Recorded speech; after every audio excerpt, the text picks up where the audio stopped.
Without a doubt, Adobe is one of the largest and most influential computer software companies in the world. Its success is so profound that its products have become verbs in everyday language. But what if I told you that this tech giant began in a humble garage, driven by nothing but hopes and dreams? Ladies and gentlemen, this is the remarkable story of how a garage startup evolved into a billion-dollar software powerhouse.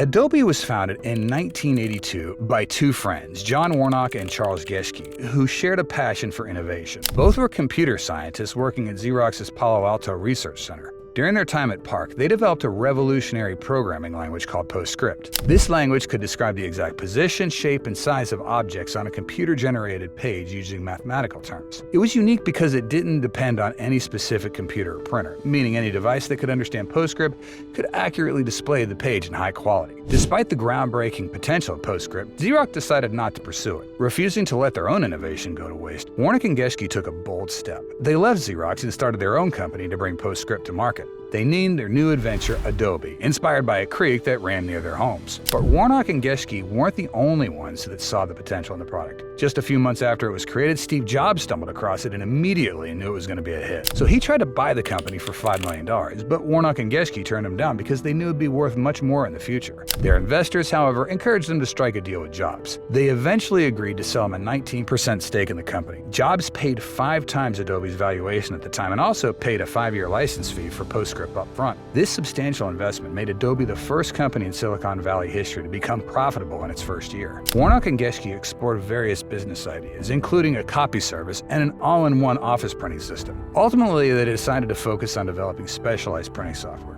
This led to the creation of Adobe PostScript, a page description language that became the first international standard for computer printing. PostScript was groundbreaking because it included algorithms for letter forms in many languages, making it versatile and widely applicable. After creating PostScript, Adobe embarked on an exciting new journey that would shape the future of digital typography and design. Their first products were digital fonts in a format called Type 1, developed by Bill Paxton after his departure from Stanford. Simultaneously, Apple introduced their own font standard, TrueType, which offered precise control and full scalability, and licensed it to Microsoft. This sparked a font showdown with Adobe and Apple vying for a typographic dominance.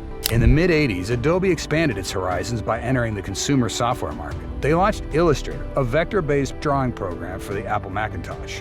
Initially, Illustrator served as an internal tool for developing fonts, but it quickly became a favorite among designers, showcasing the capabilities of PostScript-enabled laser printers. It was as if Adobe had unlocked a new world of creativity, enabling designers to draw perfect lines and create intricate illustrations with ease. In 1985, Apple launched the LaserWriter, the first Macintosh-compatible printer using a laser print engine. It was made of PostScript renditions of classic typefaces and a built-in computer to translate PostScript commands into printed marks on each page. Before the LaserWriter, personal computer printing options were quite limited in quality and flexibility. The combination of PostScript and laser printing brought a huge leap forward, offering much better typographical quality and design versatility. When paired with PageMaker, a page layout application from Aldus Corporation, these technologies allowed anyone to create professional-looking reports, flyers, and newsletters right from their computer, a revolution known as desktop publishing. By 1987, PostScript had become the standard printer language, supported by over 400 third-party software programs and licensed by 19 printer companies. Just like Warnock and Geschke had hoped,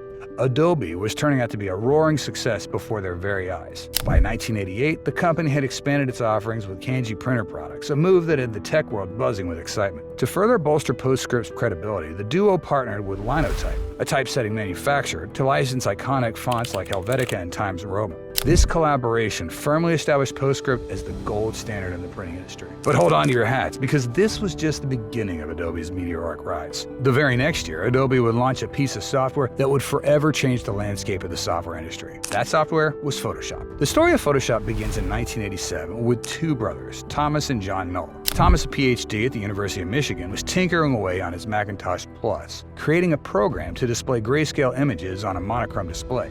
This humble little program, then called Display, caught the eye of his brother John, who worked at Industrial Light and Magic. John saw the potential for something much bigger and urged Thomas to transform it into a full-fledged image editing program. In 1988, Thomas decided to take a 6-month hiatus from his studies to collaborate with John. The brothers initially named their program Image Pro.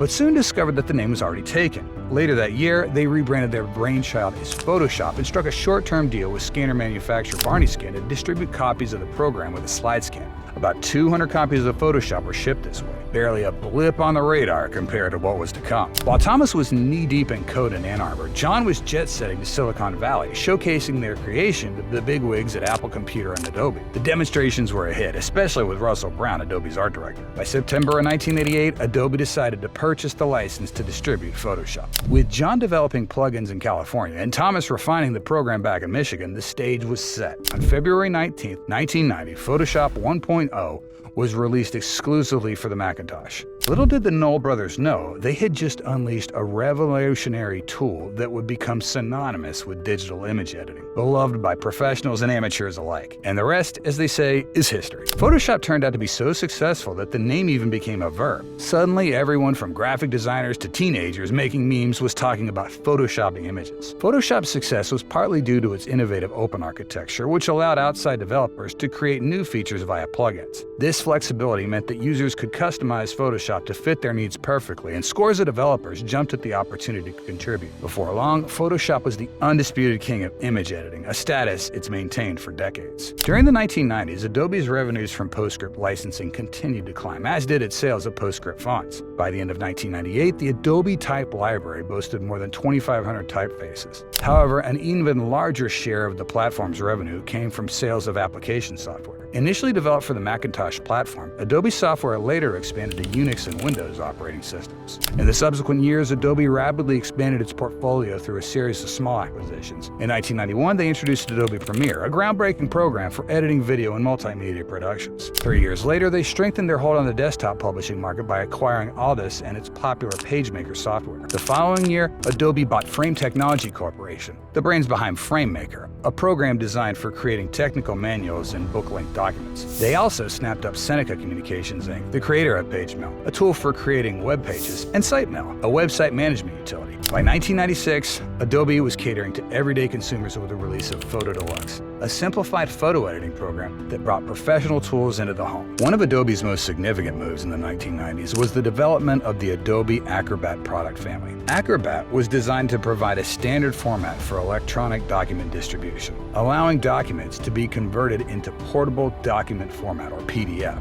This meant that users on any major computer operating system could read and print the documents with all the original formatting, typography, and graphics intact, thanks to the free Acrobat Reader. However, the rise of the internet and the need for compact file transfers introduced competition in the form of hypertext markup language, or HTML, which chipped away at PDF's dominance. Despite this, by 1998, PDF had become the new image format for the Macintosh operating system. By 1997, almost 80% of Adobe's total revenues came from application sales, making a pivotal shift in the company's business model. That year also saw Windows product revenues surpass those of Macintosh's product for the first time, signaling Adobe's broadening reach. In 2002, Adobe acquired Canadian company Accelio, which was also known as Jetform. The following year, in May 2003, Adobe expanded its portfolio by purchasing Cool Edit Pro, an audio editing and multi-track recording software from Centrillium Software for $16.5 million. Alongside Cool Edit Pro, Adobe acquired a large loop library called Loopology. Adobe rebranded Cool Edit Pro as Adobe Audition and integrated it into the Creative Suite. In 2005, Adobe made another major leap by acquiring Macromedia Inc. This acquisition brought several key programs into Adobe's fold, including Freehand, a major competitor of Illustrator, Dreamweaver, a top web authoring software, and Director, a tool for producing CD-ROMs. Most notably, Adobe acquired Shockwave and Flash, two innovative programs for creating and distributing animations and interactive media over the internet for viewing in web browsers. In 2008, Adobe stepped into the competitive arena of media playback alongside giants like Apple's iTunes and Windows Media Player by releasing Adobe Media Player. This new software aimed to compete with Apple's iTunes, Windows Media Player, and Real Player.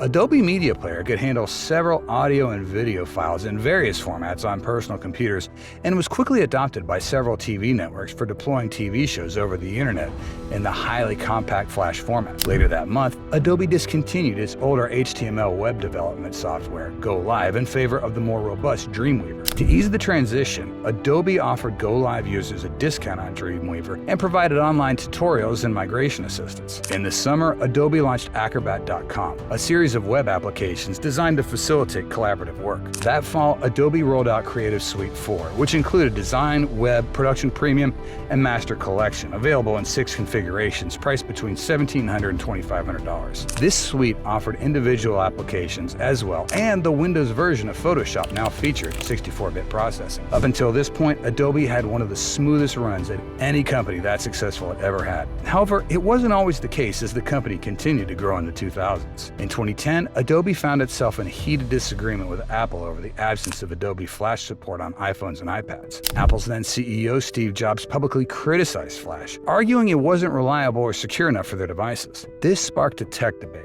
Apple favored HTML5, seen as a safer alternative for web content. Amidst this clash, Adobe didn't just stand still. They made a strategic move by acquiring Day Software in July 2010, integrating their advanced CQ products. These included tools for managing web content, digital assets, and social collaboration along with mobile applications, boosting Adobe's capabilities in enterprise solutions and digital marketing. As tensions simmered with Apple, Adobe also looked to strengthen its online marketing suite. In line with this, they acquired Demdex Inc. in January 2011 in order to incorporate sophisticated audience optimization software into their arsenal. This move aimed to refine how business target and optimize their digital advertising efforts. On the creative front, Adobe unveiled Carousel, which was later renamed to Adobe Reveal at Photoshop World 2011. This innovative app leveraged Photoshop Lightroom technology to let users seamlessly edit, sync, share, and browse photos across iPhones, iPads, and Macs. In October 2011, Adobe made a strategic move by acquiring Nitobi Software, the creators of PhoneGap, a popular mobile application development framework. This acquisition was significant as it enabled Adobe to expand its footprint in mobile development. As part of the deal,